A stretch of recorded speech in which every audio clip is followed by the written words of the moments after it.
Mga kababayan, huwag nyo nang hanapin ang mga pulis sa presinto sapagkat kami ay nasa inyo ng mga telepono. Dial 911, darating kami sa loob ng 5 minuto. Lilingkod sa bawat Pilipino at magbibigay ng tamang impormasyon para sa tahimik at maayos na Pilipinas. Police News Network, alagad ng batas, tagapagtaguyod ng balitang pulis, sandigan ng mamamayan, patnubay ng katotohanan. Nakampo Krame, maghahatid ng pinakahuling kaganapan at nagbabagang balita. Ito ang PNN Police News Network. At ngayon, ang inyong mga tagapagbalita. Magandang araw, bagong Pilipinas. Ako ang inyong alagad ng batas, tagataguyod ng Balitang Pulis, Patrolman Julius Sam Acad. Maghahatid sa inyo ng tamang balita, kwento ng pulis at serbisyo para sa mamamayan, at ito ang PNP News Online, ang pangunahing balita ng Police News Network. Alagad ng batas, tagataguyod ng Balitang Pulis.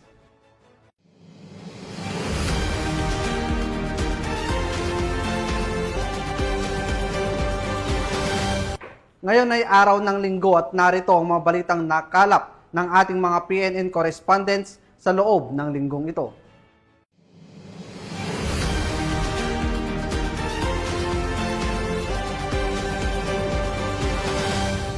Isang matagumpay na operasyon kontra droga ang isinagawa ng mga otoridad sa Maguindanao del Norte, kung saan nasamsamang tinatayang 680,000 halaga ng hininalang shabu sa isang buy-bust operation. Patrolwoman Maria Senyora Agbuya sa balita. Timbog ang isang high-value target sa ikinasang buy-bust operation at nasamsamang tinatayang 680,000 halaga ng shabu sa barangay Dalumang Cove, Sultan Kudarat, Maguindanao del Norte nito lamang ika-1 ng Hulyo taong kasalukuyan. Kinilala ni Police Brigadier General Jason C. De Guzman, Regional Director ng PROBAR, ang naarestong sospek na si alias Raha, 35 anyos, may asawa at residente ng barangay Simsiman, Pigcawian, Cotabato. Ayon sa ulat ng Police Drug Enforcement Group Special Operations Unit 15, nasamsam mula sa sospek ang tinatayang 100 gramo ng hinihinalang shabu na tinatayang nagkakahalagang 680,000, buy-bust money at isang motorsiklong Motorstar na ginamit sa transaksyon. Samantala, nasa kustodiya ng Sultan Kudarat Municipal Police Station ang sospek at nahaharap sa kasong paglabag sa Republic Act 9165 o Comprehensive Dangerous Drugs Act of 2002. Ayon kay Police Brigadier General De Guzman, ang matagumpay na operasyon ay bahagi ng pinaigting ng kampanya ng PROBAR, katuwang ang iba pang ahensya ng pamahalaan laban sa iligal na droga sa rehiyon ng Bangsamoro.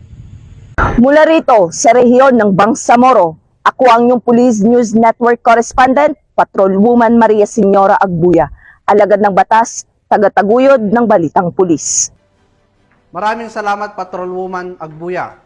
Mahigit 300,000 pisong halaga ng shabu ang nakumpiska ng mga operatiba ng pulisya sa isinagawang buy-bust operation sa Cagayan de Oro City, Misamis Oriental.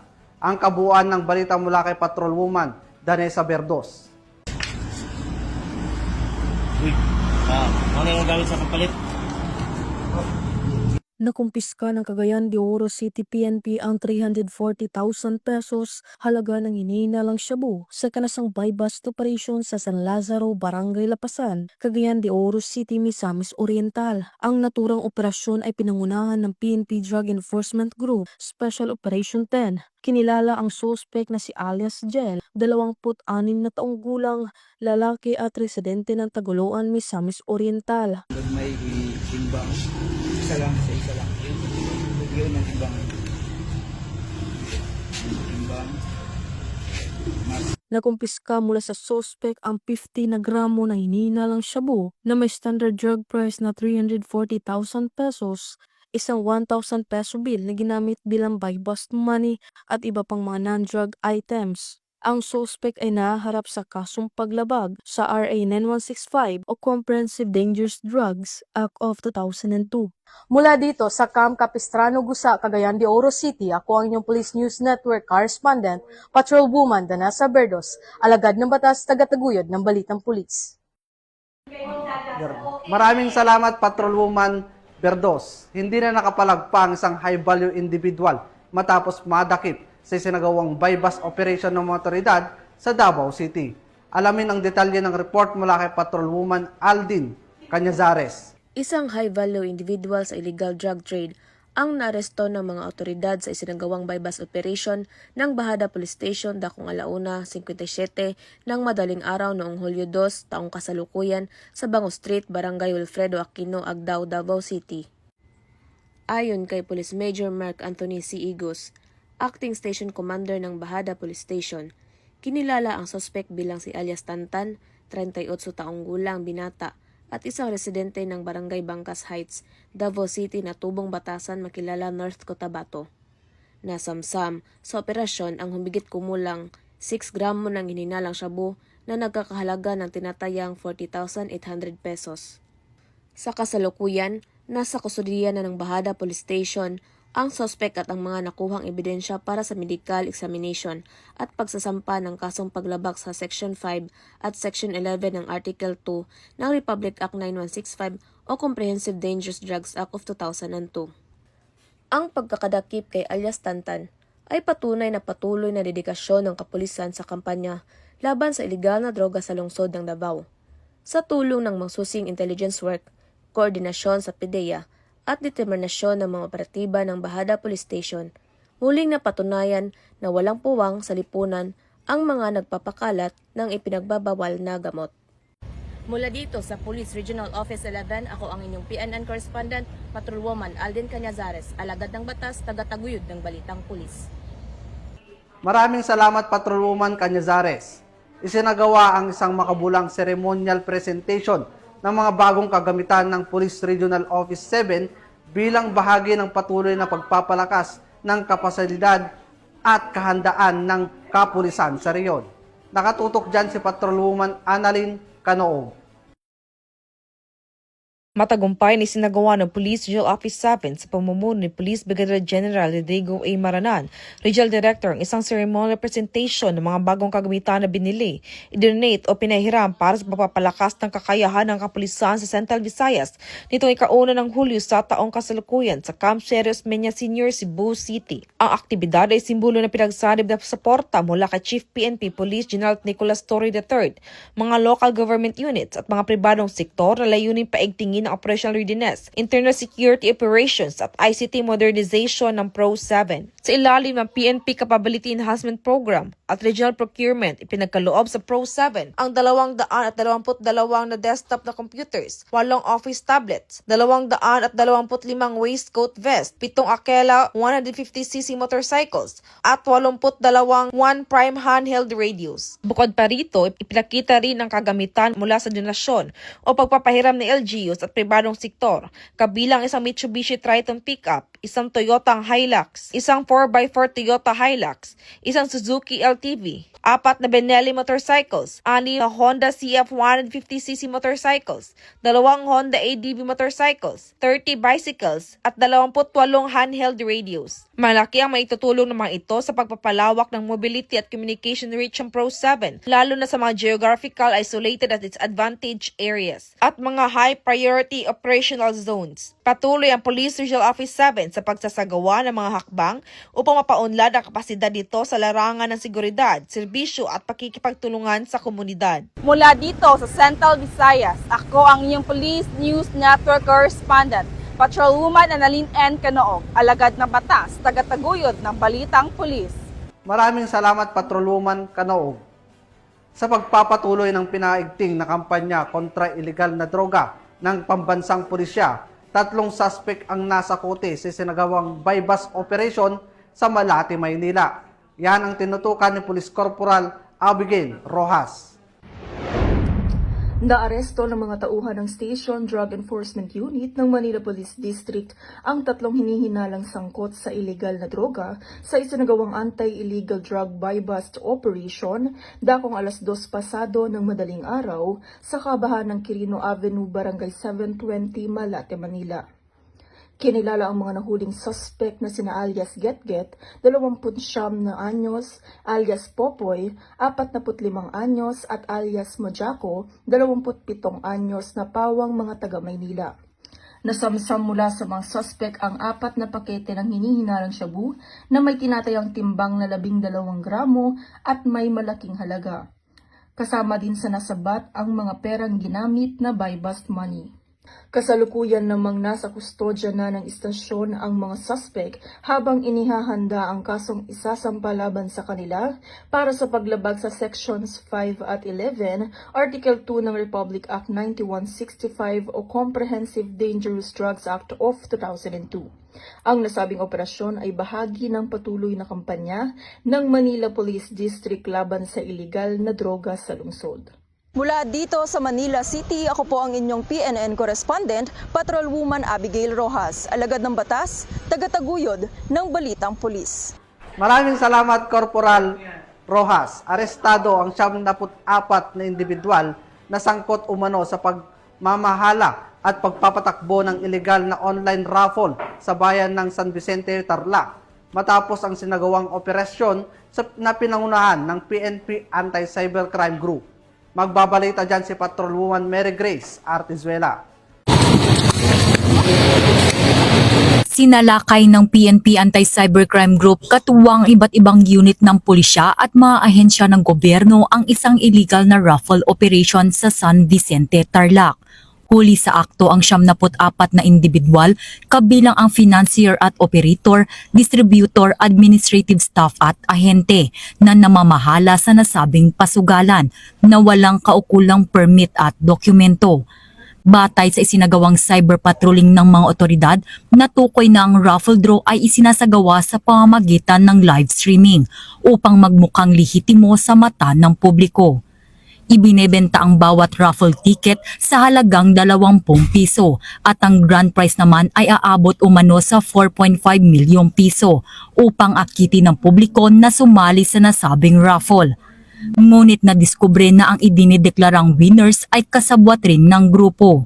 Nung kami ay nagsagawa ng verification sa local government units, sa SEC, sa BIR, PAGCOR, DTI, wala po lahat silang any documents that could prove na legit yung ginagawa nila. Sinampahan na ang mga naaresto sa reklamong paglabag sa illegal gambling na may kaugnayan sa Cybercrime Prevention Act.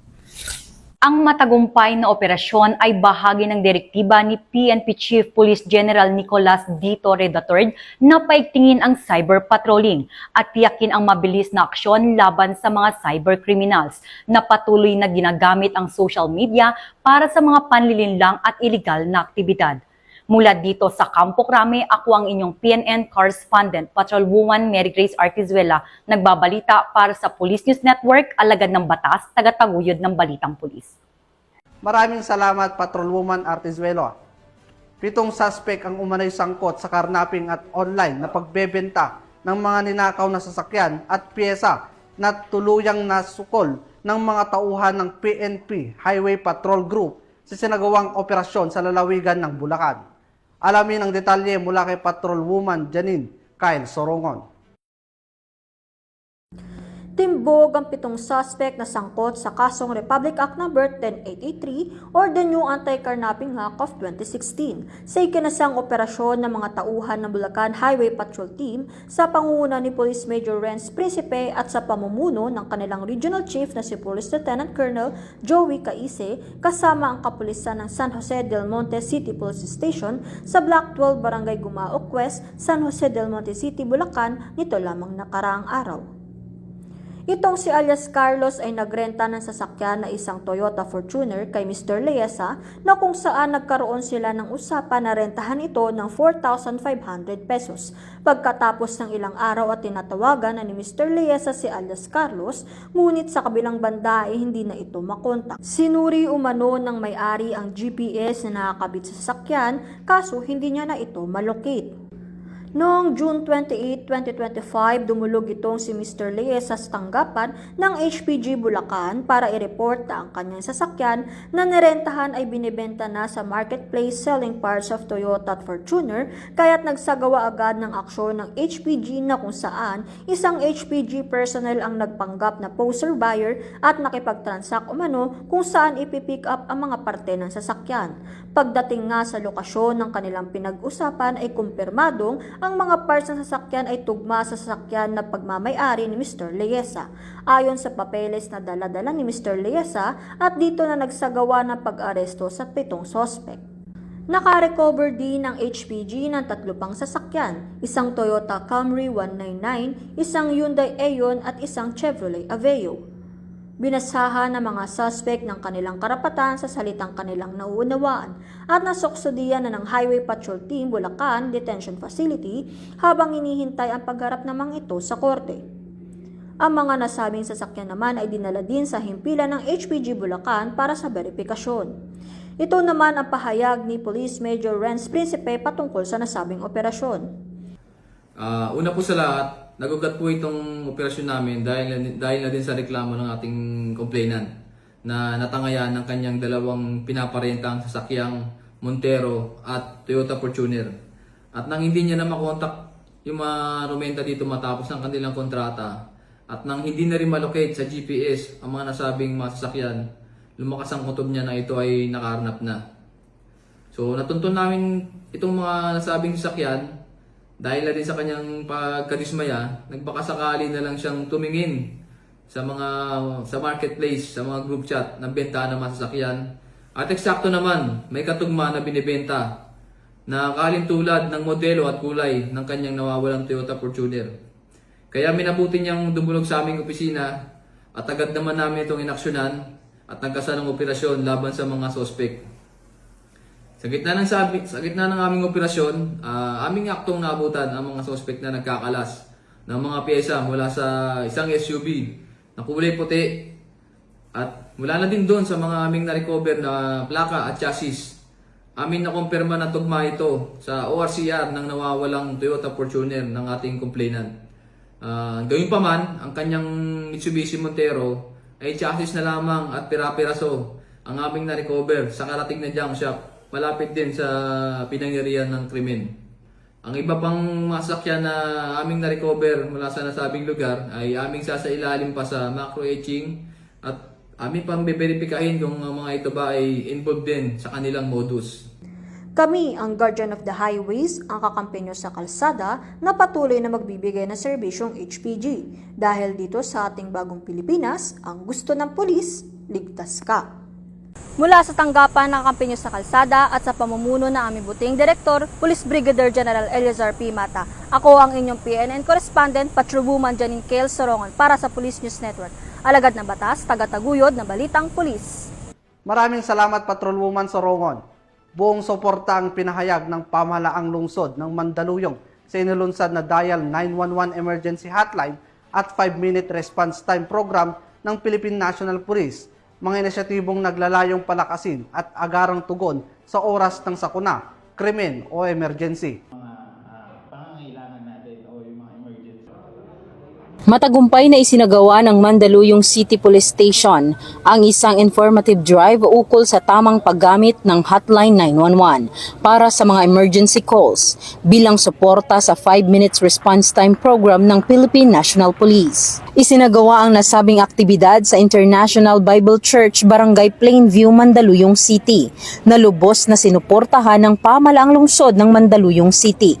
Katuwang ang mga barangay kagawad, Salam Advocacy Support Group, Force Multipliers, Barangay Tanod, Barangay Peacekeeping Actions Team at iba pang mga civilian volunteers. Nagpapasalamat ako sa kapulisan na lalong-lalo na sa bagong Chief PNP na kanyang ipinatupad yung 911. Napakabilis, lalo na sa bagong PP natin ng Mandaluyong, talagang pinatutupad niya yung tamang responde para sa taong bayan ng Mandaluyong. Pinangunahan ni Police Colonel Jenny D. Texon, Chief of Police ng Mandaluyong City Police Station, ang kampanya na layuning palakasin ang partisipasyon ng komunidad sa mga programa ng PNP para sa kaligtasan at seguridad ng mamamayan. Kabilang sa mga dumalo sa nasabing aktibidad ay si Police Colonel Aldren S. Grand, Chief District Directorial Staff ng Eastern Police District, na kung saan kanyang pinuri ang Mandaluyong City Police Station sa matagumpay na pagpapatupad ng programa at sa dedikasyong ipinakita para sa kapakanan ng publiko. Ang nasabing aktibidad ay patunay na sa tulong ng lokal na pamahalaan at mga katuwang sa komunidad, posible ang mabilis, epektibo at organisadong pagtugon sa anumang emergency sa pamamagitan ng pagtawag sa 911. Pinangunahan naman ni Reverend Pastor James Lee Tika, Head Pastor IBC, ang ceremonial signing bilang simbolo ng kanyang buong suporta sa nasabing kampanya, kasama si Honorable Darwin A. Fernandez, ABC President.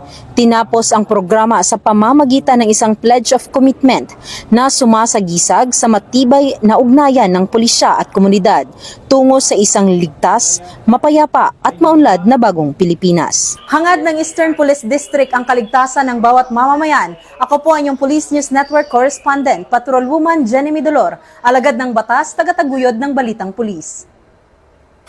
Sa halip na nasa eskwelahan o sa tahanan, 2 binatilyo ang nahulog sa kamay ng batas matapos mahuli sa sinagawang bypass operation sa Maguindanao del Norte. Ang balita mula kay Patrolwoman Judy Ann Alibo. Arestado ang 2 lalaki matapos mahulihan ng mga ilegal na droga sa isinagawang bypass operation ng Maguindanao del Norte PNP sa sitio Santillano, Barangay Macabizo, Sultan Mastura, Maguindanao del Norte. Nito lamang ikaunang araw ng Hulyo taong kasalukuyan. Kinilala ng mga otoridad ang mga sospek na sina alias Spidey at alias Mar, 19 anyos at pawang residente ng naturang lugar.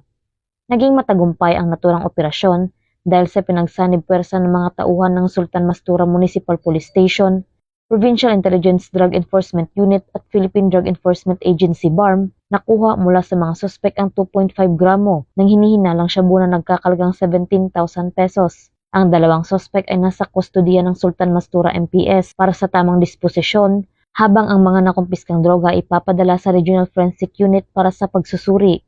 Kasong paglabag sa Republic Act 9165 o Comprehensive Dangerous Drugs Act of 2002 ang ihahanda laban sa mga sospek. Ang Maguindanao del Norte PPO sa pagkikipagtulungan ng iba't ibang unit ng pulisya ay nananatiling nakantabay upang masigurong ligtas at maayos ang pamumuhay ng mga mamamayan laban sa banta ng iligal na droga. Mula rito sa riyon ng Bangsamoro, ako ang inyong PNN Correspondent, Patrolwoman Judy Ann Alibo, alagad ng batas, tagataguyod ng Balitang Pulis. Maraming salamat Patrolwoman Alibo. At yan ang mga balitang nakalap ng ating PNN correspondents mula Luzon, Visayas at Mindanao sa loob ng linggong ito. Sa ngalan ng pamunuan ng Philippine National Police sa pangunguna ni PNP Chief Police General Nicolas Torre III at sa pamumuno ni President Ferdinand Bongbong Marcos Jr., kami ay maglilingkod sa bawat Pilipino at magbibigay ng tama at balansing balita. Dahil dito sa bagong Pilipinas, ang gusto ng pulis, ligtas ka. At bilang bahagi ng mas pinabilis at pinalawak na emergency response system, muli naming ipinapaalala ang panawagan ni Chief PNP na huwag nyo nang hanapin ang mga pulis sa mga presinto sapagkat kami ay nasa inyo ng mga telepono. Dial 911. Darating kami sa loob ng 5 minuto. Ang 911 ay bukas 24/7, maaring tawagan kahit walang load at handang tumugon sa anumang uri ng emergency. Ipagbigay alam sa inyong mga pamilya, kaibigan at komunidad sa panahon ng pangangailangan, 911 ang inyong katuwang.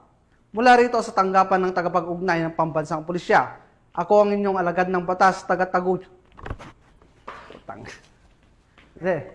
Mula rito sa tanggapan ng tagapag-ugnay. Mula rito sa tagapag... Nakataas kasi, sobrang... Okay ba, bro? Yan! Yan! Approve! Mula rito sa tanggapan ng tagapag-ugnay ng pambansang pulisya, ako ang inyong alagad ng batas, tagataguyod ng Balitang Pulis, Patrolman Julius Sam Acad, maghahatid sa inyo ng tamang balita, kwento ng pulis at serbisyo para sa mamamayan, at ito ang PNP News Online, ang pangunahing balita ng Police News Network.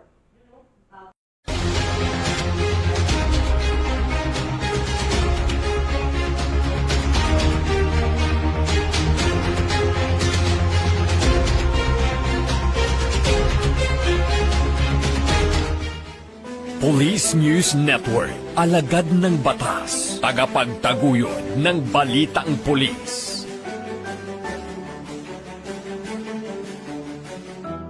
Mga kababayan, huwag nyo nang hanapin ang mga pulis sa presinto sapagkat kami ay nasa inyo ng mga telepono. Dial 911, darating kami sa loob ng 5 minuto.